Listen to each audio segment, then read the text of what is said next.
Mr Possum by Abbie Phillips Walker. Mr. Possum lived in a tree in the woods where Mr. Bear lived. And one morning just before spring, Mr. Possum awoke very hungry. He ran around to Mr. Squirrel's house and tried to get an invitation to breakfast, but Mr. Squirrel had only enough for himself.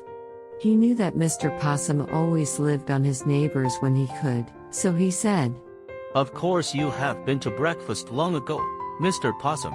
You are such a smart fellow, so I will not offer you any." Mr. Possum of course said he had, and that he only dropped in to make a call. He was on his way to Mr. Rabbit's house. But he met with no better success at Mr. Rabbit's, for he only put his nose out of the door, and when he saw who was there, said, "I am as busy as I can be getting ready for my spring planting. Will you come in and help sort seeds?" Mr. Rabbit knew the easiest way to be rid of Mr. Possum was to ask him to work. "I would gladly help you, Replied Mr. Possum. but I am in a great hurry this morning. I have some important business with Mr. Bear and I only stopped to say how do you do." "Mr. Bear, I am afraid, will not be receiving today. Said Mr. Rabbit. It is rather early for him to be up, isn't it?" "I thought as the sun was nice and warm, he might venture out, and I thought it would please him to have me there to welcome him. Said Mr. Possum. Besides that, I wish to see him on business." Now, Mr. Possum knew well enough that Mr. Bear would not be up, and he wanted to find him sleeping, and soundly, too. He went to the door and knocked softly, then he waited, and as he did not hear any moving inside, he went to a window and looked in. There was Mr. Bear's chair and pipe, just as he left them when he went to bed. He looked in the bedroom window and he could see in the bed a big heap of bedclothes, and just the tiniest tip of Mr. Bear's nose.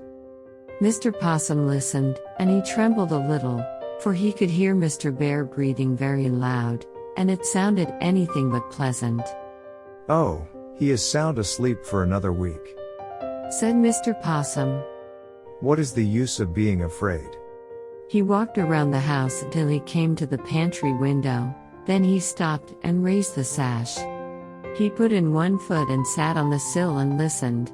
All was still, so he slid off to the floor. Mr. Possum looked around Mr. Bear's well-filled pantry. He did not know where to begin, he was so hungry. He became so interested and was so greedy that he forgot all about that he was in Mr. Bear's pantry, and he stayed on and ate and ate. Then he fell asleep, and the first thing he knew, a pair of shining eyes were looking in the window, and a big head with a red mouth full of long white teeth was poked into the pantry. Mr. Possum thought his time had come, so he just closed his eyes and pretended he was dead, but he peeked a little so as to see what happened. The big head was followed by a body, and when it was on the sill, Mr. Possum saw it was Mr. Fox, and the next thing he knew, Mr. Fox came off the sill with a bang and hit a pan of beans, and then knocked over a jar of preserves.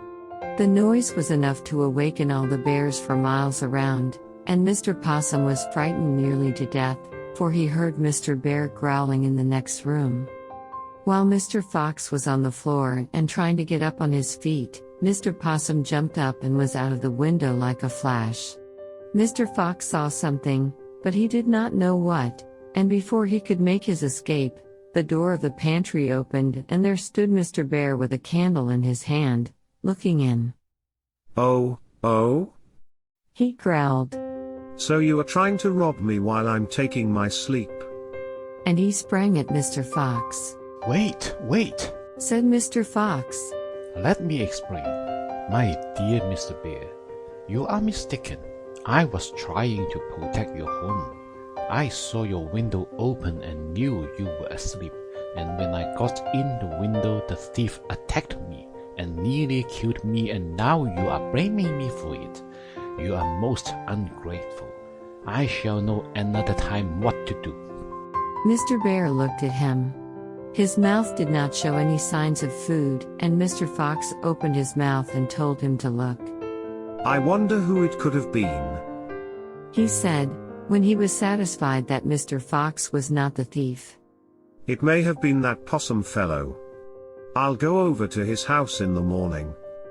The next morning Mr. Bear called on Mr. Possum.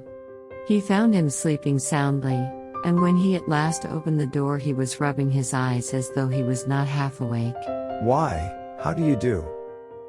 He said, when he saw Mr. Bear. I did not suppose you were up yet.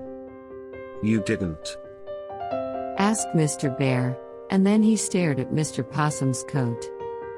What is the matter with your coat? He asked. You have white hairs sticking out all over you, and the rest of your coat is almost white, too.